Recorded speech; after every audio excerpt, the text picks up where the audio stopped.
How to check your recently watched videos on Facebook.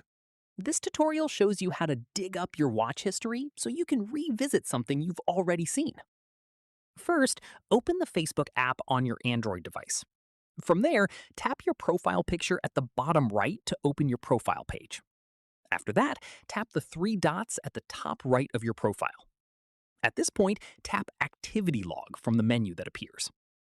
Following this, don't scroll or look for anything else. Tap the search icon at the top right of the activity log page. From here, a list of options will appear. Tap Videos You've Watched.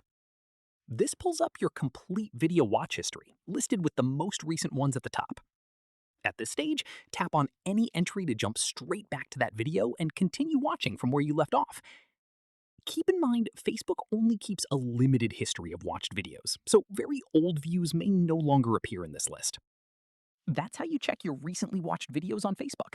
If this helped, drop a like, subscribe for more Android tutorials, and hit the bell so you don't miss the next one. Catch you then.